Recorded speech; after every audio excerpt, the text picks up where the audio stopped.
we remain steadfast in our commitment in delivering local news that matters. Stories that inspire. Enriching the lives of Filipinos in the Philippines and across the globe. This is your GMA Regional TV. Buong puso para sa Pilipino.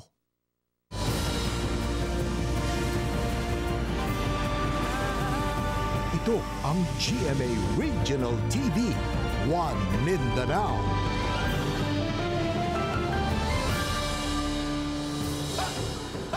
Maayong hapon, Mindanao. Kini ang GMA Regional TV 1 Mindanao. Hatod namo ang pinakadagong pinakauling balita sa Mindanao. Ako si Sara Hilomen Velasco.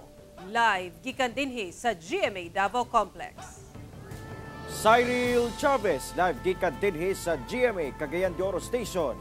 Jess Tony Humami, live gikan dinhi sa GMA General Santos Station.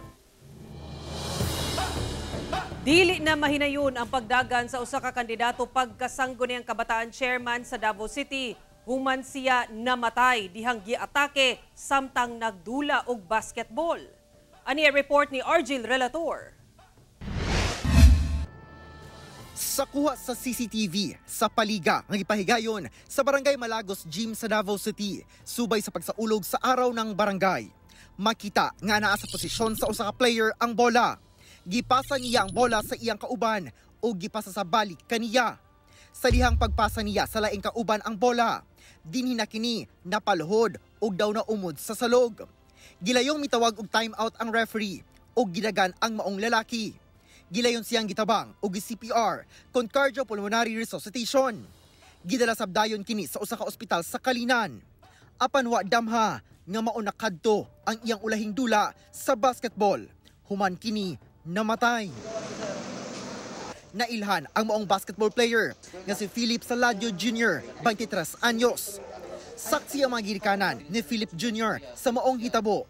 Sanglit giplastar matod pa sila ni Philip Jr. sa gym aron makita nila ang iyang dula. Ang una-una nako na naigo sa siko diri sa tiyan or na itlog or natipal ko kasi sapatos. Maura gyud akong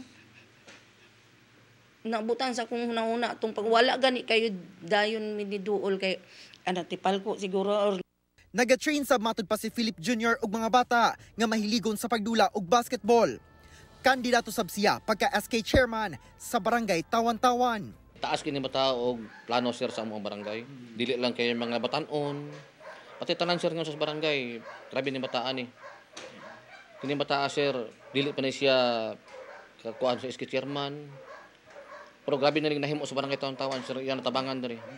Mi parayagsab sa ilang pasubo ang mga opisyal sa barangay Malagos. Dako kay sa dream para sa barangay Tawan-Tawan. Makaingon nga big loss jud kayo siya. Asset unta siya sa barangay Tawan-Tawan. Kay nakita jud nako ang iyang big heart jud kayo. Maski wala pa siya sa katungdanan, nagasupport na siya sa mga tanang players. Gikan sila na ang mga aktibidad sa barangay Malagos, gawas lang sa LGU Davao Servicio Caravan. Migula nga cardiac arrest ang hinungdan sa kamatayon ni Philip Jr. Dugang sa ginikanan, wala sila'y mabasol sa maong hitabo. Nagpasalamat sila sa tanang misuporta sa ilang anak. Kauban si Leo Arcajes sa kamera. Ako si Argil Relator para sa One Mindanao. Gikan silang klase sa katulunghaan sa Kiamba, Sarangani. Kini dihang dunay nag-amok matod pa ang rebeldeng grupo. Samtang hugot karon ang monitoring sa otoridad sa maong lugar. Ari ang report ni Abi Caballero.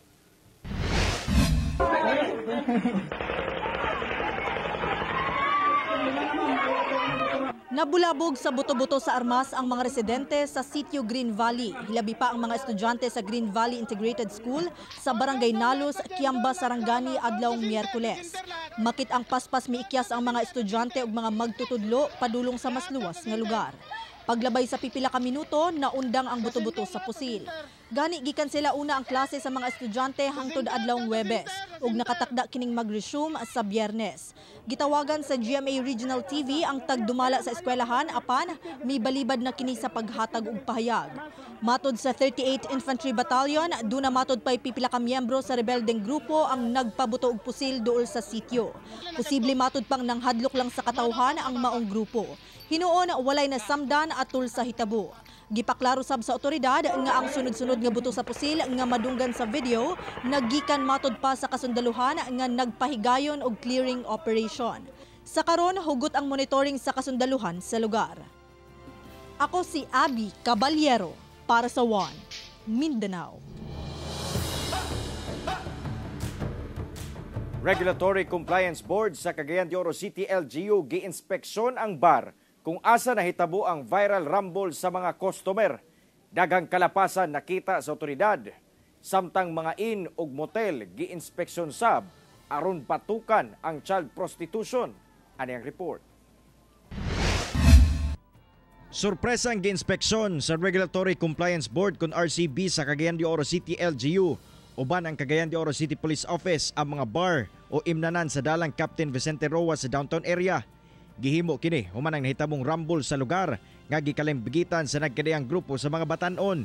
Sa pag-inspeksyon sa otoridad, nasuta nga duol gayud kini sa gubot tungod sa kapiot sa lugar ug sa kadaghan sa mga customer. Nakita sab sa ahensya nga kulang ang security personnel sa maong patigayon. Tungod niini, gi-issuehan og ordinance violation receipt ang maong mga patigayon. Nagasinabot kita nga naay mga improvements nga angay ilang i-implement para pod magpadayon ang ilang operation. Katupod nga operation tungod kay nakita nato nga naay pipila sa mga establishment nga walay mga business permit, palisiya man na sa atong mga balawd no sa atong ordinansa, no business permit, no operation. Samtang sa koordinasyon sa City Social Welfare and Development Department, gi-inspeksyon sab sa RCB ang pipila ka inns, lodging houses, motels ug uban pa sa syudad. Kinisubay sa ilang kampanya aron batukan ang child prostitution, human trafficking ug mga ilegal nga binuhatan nga nalambigit sa mga minor de edad. Gisuta sa otoridad kung gisunod ba ang polisiya nga pagbutang og logbook alang sa mga minor de edad nga nagasulod sa ilang establishmento. Actually sa atong Children's Welfare Code nakabutang na diya nga kanang mga inns and motels bawal ang unaccompanied minors, meaning kung dili mo igunsa gidala didto ang minor bawal ka diya kay wala may business. Pasalig sab sa ahensya nga magpadayon ng ilang mga surprise inspection nga pagahimuon aron masiguro ang kaluwasan sa publiko. Kauban si Jaybert Pairat sa kamera. Ako si Cyril Chavez para sa One Mindanao. Usa ka tricycle driver nga nadakpan tungod sa traffic violation ang giingong nanimalus pinaagi sa pagpanigbas sa satellite office sa Davao City Transport and Traffic Management Office. Ang sospek mag-atubang og patong-patong nga kaso. Ani report ni Argil Relator.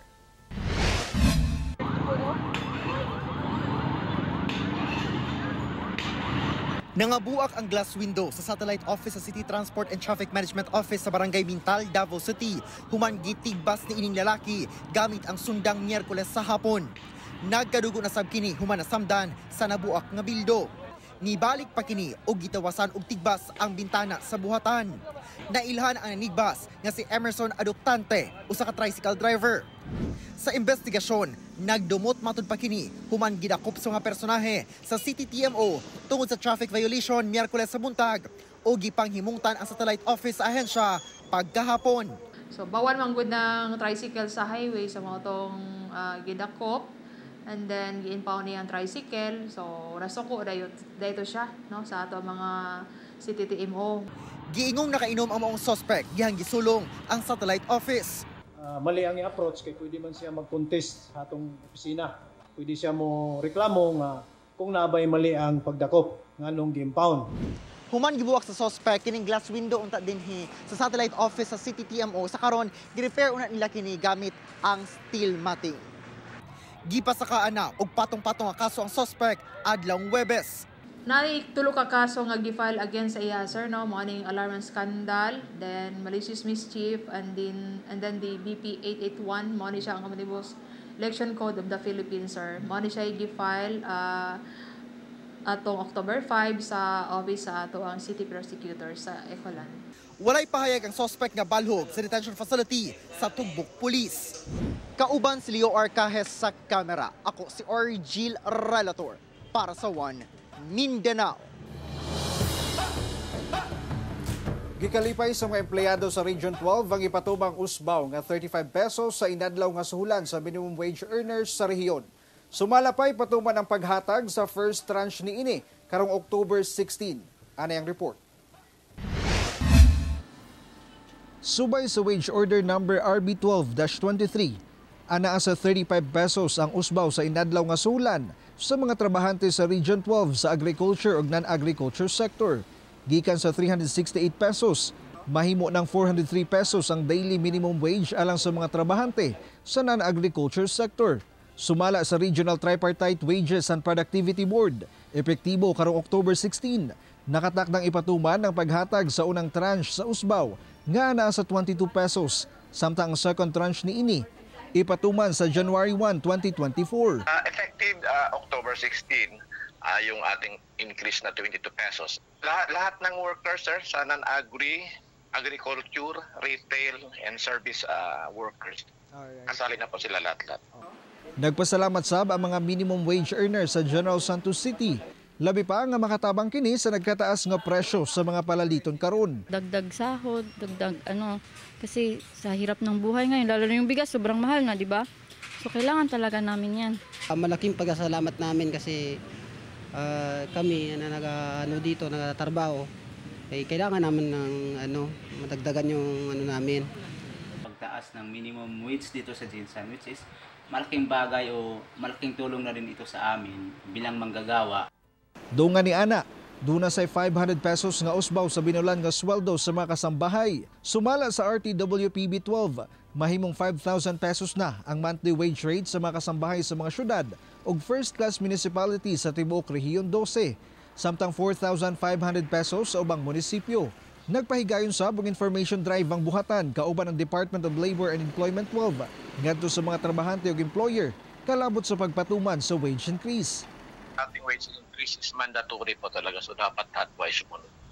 Maliban na lang doon sa mga mabigyan ng exemption, barangay micro business enterprises na registered sa DTI at saka yung mga nag-apply na exemption na na-approve ng board. The rest po ay kailangan po talagang i-comply nila. Giawhag sab sa Regional Tripartite Wages and Productivity Board 12 ang mga trabahante nga dayong ipahibalo sa pinakaduol nga opisina sa Dole kung ugaling walay mag-reflect nga increase sa ilang sweldo sa ikaduhang kinsina human nga maimplementa ang usbaw sa sweldo. Dapat mag-a-appear yan siya sa kanilang second kinsina na sahod, no? At sakali namang hindi sila binigyan ng increase, ay pwede po silang sumangguni sa pinakamalapit na opisina ng Department of Labor and Employment. Kauban si Bong Vicencio sa kamera. Ako si Jess Tony Humamil para sa One Mindanao. Kapin 4,000 ka mga bakanteng trabaho ang gitanyag sa lokal nga kagamhanan sa Zamboanga City aton sa gipahigayong job fair nga kabahin sa pagsaulog sa Hermosa Festival 2023 sa syudad. Midagsa mga job seeker aton sa job fair nga gipahigayon sa Sakamol sa Zamboanga City. Sa 4,073 ka mga bakanteng trabaho, 2,789 niini alang sa overseas employment, samtang 1,284 sab alang sa local employment. Sa mong job fair, adunay 22 ka mga agency ang misalmot, kung asa 18 diini mga local company ug upat sab alang sa overseas recruitment agency. Sumala sa Zamboanga City LGU, dakong tabang among job fair aron mosaka ang employment rate sa syudad. Among job fair kabahin sa pagsaulog sa Zamboanga Hermosa Festival 2023, gipangunahan kini sa Public Employment Service Office kon PESO, pinaagi sa pakikalayon sa DOLE, TESDA ug POEA.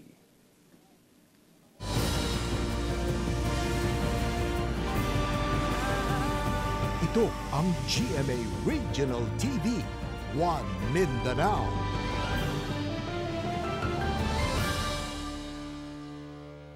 Duha ka patayng lawas sa mga lalaki ang napalgan nga gisulod sa sako sa Dato Angal Midtimbang sa Maguindanao del Sur. Ang mga biktima, pulos residente batod pa sa Davao City. Ano ang report ni Abby Caballero? Gisulod sa sako ug wala nay kinabuhi nga napalgan sa mga residente sa Barangay Mapayag, Dato Angal, Midtimbang, Maguindanao del Sur, kining duha ka lalaki pasado alas 5 sa buntag adlawng Miyerkules. Giila ang mga biktima nga sila si Eugene Michael Tenazas Jr., residente sa Matina, Davao City, ug Rodford Uy, residente sa Ulas Crossing, Davao City. Nabuksan na po namin kasi sinilit po nila sa sako ng malaking lalagyan ng simento Nung binuksan po namin, tapos pinadala po yung mga pictures sa mga pamilya at yung po na-identify po nila. Atul sa inisyal nga pag-examine sa Regional Forensic Unit sa mga patayng lawas, wala sila'y nakit ang mga samad dinunggaban o pinusilan. Ana-ana sa state of decomposition ang lawas sa mga biktima. Layo matod pa sa kabalayan ang lugar, asa napalgan ang mga biktima. Ginasuta pa sa kapulisan kung sa samang lugar gibuhat ang krimen. Wala naman pong nailagay na may mga sugat sila, may mga tama. Ang sinususpect lang po nila may mga tali po sila sa liig. Parang sinakal. Ang pinaginahan po namin ay ginawa sa ibang lugar at kinapon lang po sa aming area. Sa karon nakig-koordinar na ang kapulisan sa banay sa mga biktima o ginasuta pa ang motibo sa krimen. Ako si Abby Caballero para sa One Mindanao. Priso ang mag-uyab sa General Santos City human napalitan og illegal nga droga atol sa buy-bust operation. Duna sa kapin 30 pa ka pakete sa shabu ang na-recover sa ilang posisyon nga nagkantidad og kapin 1 million pesos. Atong ibalik si Abby Caballero. Tingkagol sa Pendaton Police Station ang mag-uyab nga sila si alias Rocky 35 anyos ug alias Ekang 20 anyos. Napalitan matod pa sila og usa ka sachet nga illegal nga droga atol sa buy-bust operation sa Silway, Barangay Dajangas West sa General Santos City. Gawas ni ini, na-recover sa posisyon ni alias Rocky ang 35 ka sachet sa droga nga nagkantidad og kapin 1 million pesos. So, unsa sir, both gagamit og baligya? Ha? Duna sa duha ka sachet nga na-recover sa posisyon ni alias Ekang nga nagkantidad og 2,700 pesos. Apan depensa ni ini, nadamay lang siya. Nagpasyal ako sila ang balayo niya. Kagabi digto na to nagkuan tong kuan. Timingan lang. Pero kahibalo ka ma'am nga nagabadya siya. Nang-web sa kuha ma'am na ang una niyang gingon niya sa construction tapos tong makalipas na isa ka 1 week. Gingon niya sa kuha ang tinuod niya. Ano man gignan ako siya na magbago kay ingon man niya sa kuha na magbago na daw siya. Sumala sa otoridad, dili lang mga taga Jensan ang parokyano sa mga dinakpan. Gawas sulod na sila diri sa Jensan. Pero residente dyan sila sa Jensan, sir? So paano, mapadang wala pa nito na nakuha yung eksakto. Pero sa karon ilahang temporary residence is to sa ilahang nabaybas. Sa karon, padayon ang monitoring sa otoridad sa uban pang nalambigit sa illegal nga droga sa syudad. Ongoing karon ang atawang padayon na investigation para malink ang ilahang source o asa gyud gikan ang ilahang mga supply. Kauban si Bong Vicencio sa kamera. Ako si Abby Caballero para sa One Mindanao. Siyam ka mga kandidato alang sa barangay ug sangguniang kabataan election sa Zamboanga City ang nahatagan og show cause order human nalambigit sa premature campaigning. Ano ang report ni Krisa Dapitan. Sa taliabot nga barangay ug sangguniang kabataan elections, gihatagan og gibugaton sa Commission on Election ang mga gipatumang balaod ngadto sa mga mikandidato. Sa Zamboanga City, adunay natalang kapin 4,800 ka mga kandidato. Apan siyam niini ang nakadawat og show cause order human nalambigit sa premature campaigning. Sumala pa, sagad kanila mga mudagan sa sangguniang kabataan. Yung common sa kanila is yung Facebook post na nag-engage na sila sa premature campaigning. Yung show cause order galing yan sa Task Force kontra Anti-EPAL, pinapadala sa regional office and then yung regional office pina-forward sa amin for proper action. Yung part po namin is just to serve the notice sa mga kandidato. Hatagan og hangtod tulo ka adlaw ang mga nahatagan og show cause order aron ipasabot ang ilang kabahin. Sumala sa COMELEC, kasuhan gayud og disqualification ug election offense kung mapamatud-an nga milapas ang maong mga kandidato ug pwedeng mapriso gikan usa hangtod 6 ka tuig. For all candidates, please engage in campaigning only on October 19 to October 28. Please do not engage in any premature campaigning and vote buying because COMELEC is really serious in implementing the guidelines for the upcoming elections. Kauban si Sim Romero sa kamera. Ako si Krisa Dapitan para sa One Mindanao. Usa ka barangay kagawad ug usa ka lalaki ang nadakpan atol sa drug bypass operation sa Molave, Zamboanga del Sur. Samtang giila nga drug maintainer o drug den maintainer nga usa ka kanhi magtutudlo nakaikyas atol sa operasyon. Ani report ni Krisa Dapitan. Dakpan kining duha ka lalaki nga giilang sila si Raul Ebcas kinsa usa ka barangay kagawad sa Upper Tiparak, Tambulig, Zamboanga del Sur ug Camilo Albultra.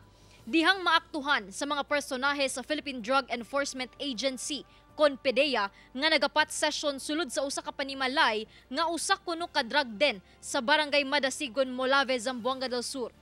Apan ang target suspect unta sa PIDEA 9 nga tag-iya sa panimalay nga si Gary Montanier nga maoy gilang drug den maintainer nakaikyas atol sa operasyon. Kaning drug den ginagamit niya kining luyo siyang panimalay, ay doon ay mga kwarto-kwarto dito. Dito niya pasudlo ng ihang mga consumer sa droga o dito niya pagamiton. Nahitabo si Gary Montanier, niagi sa usa ka bintana, nilabak dito sa luyo nga wala na namo na bantay dayon. Kini na resulta kini sa pagkadakop ni ining duha ka personalidad. Nasayran nga usa ka kanhing magtutudlo si Gary ug dugay na kining ginapanid-an sa mga otoridad. Nakuha kanila ang napulo ka gramo sa gituuhang droga nga mo kantidad o kapin 80,000 pesos. Lakip ang mga drug paraphernalia. Gipasakaan na og kasong paglapas sa RA 9165 ang maong mga suspetsado. Samtang magpadayon ang operasyon sa PIDEA alang sa pagkasikop sa maong drug den maintainer. Lagi piliyo ng droga. Bisan kini atong elected barangay official mo na pagidaghan atong ginamanmanan kani wala mi mahimo kun dili tungod sa kanang pang cooperation sa public. Ako si Krisa Dapitan para sa One Mindanao.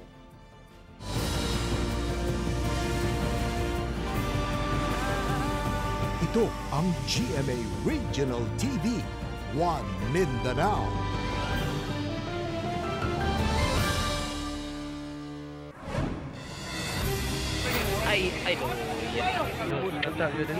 Patay na kining usa ka truck driver nga nailhang si Bernardo Mingista human nabanggaan sa laing truck nga gimaneho ni Abanel Domingo sa Barangay Osmeña, Bayugan City sa Agusan del Sur. Sa investigasyon, nag-ilis og ligid sa truck nga dunay kargang saging si Mingista dihang nabanggaan sa naghaguros nga truck. Sa kakusog sa impact ni takilid ang nakaparadang truck ug nahulog ang kargang saging ug natabunan si Mingista. Samtang guba sa mga tubangan sa nakabanggang truck ug naipit si Domingo. Wala nakabot sa ospital nga buhi ang duha ka driver. Matud pa, nawadan og brake ang nakabanggang truck. Nagpadayon ang investigasyon sa aksidente. Sa Zamboanga City, dakpan ang lalaki na ilhang si Mark Anthony Raz human mangawat matud pa og mga gata sa usa ka tindahan. Giling gi-turn over sa tag-iya ang suspect ngadto sa Zamboanga City Police Station 10. Sa pagpanubay sa kapulisan, ang maong suspect duna nay daang kaso sa pagpangawat ug lakip sa usa ka notorious group nga nagapangawat sa syudad. Duna sab kini mga kaubanan atol sa pagpangawat. Nagaarkila matud pa ang grupo og sakyanan sa kada pagpangawat nila isip getaway car. Gipasakaan og kasong paglapas sa Article 309 sa Revised Penal Code ang suspetsado nga nakadetain sa ZCPS-10. Samtang padayon ginapangita ang mga kaubanan niining nakaikyas atol sa insidente. Nagpadayon investigasyon sa kapulisan sa mga grupo.